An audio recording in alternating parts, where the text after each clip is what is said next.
une abbaye sans invention délirante, sans machine extraordinaire.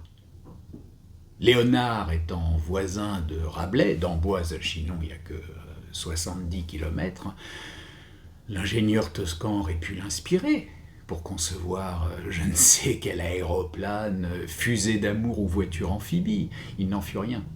Tout ce qu'imagina Rabelais fut de célébrer les plaisirs de la vie, la danse, la musique, l'amour, la chasse à courre, la littérature. Plutôt dans le roman, aucune arme de guerre pour combattre les pilleurs de vignes, mais une croix en guise de sabre et la pisse de Gargantua pour noyer l'ennemi. Rabelais, c'est l'anti-Jules Verne. Il manque quelques chapitres à Gargantua. Lesquels, me direz-vous?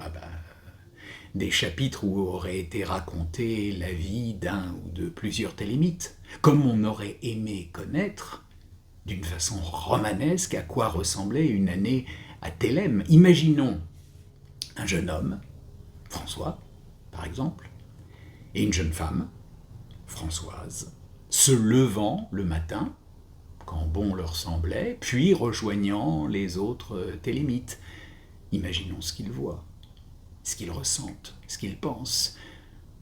Imaginons des embûches, des péripéties, des disputes. Imaginons que rien ne soit si beau, ni si joyeux, ni si harmonieux. Alors François et Françoise, dépités, auraient sans doute quitté l'abbaye de Thélème.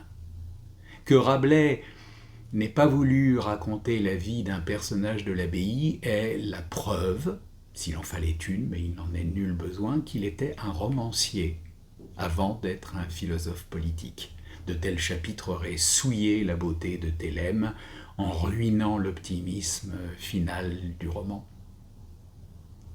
Cependant, l'abbaye de Thélème, loin d'être une utopie, est peut-être notre horizon.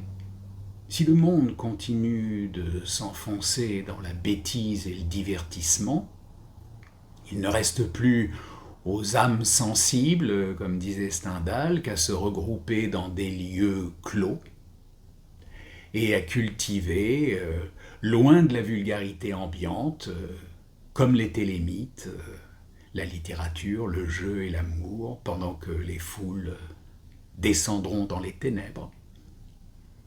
Mais je ne voudrais pas créer une nouvelle utopie, même minuscule.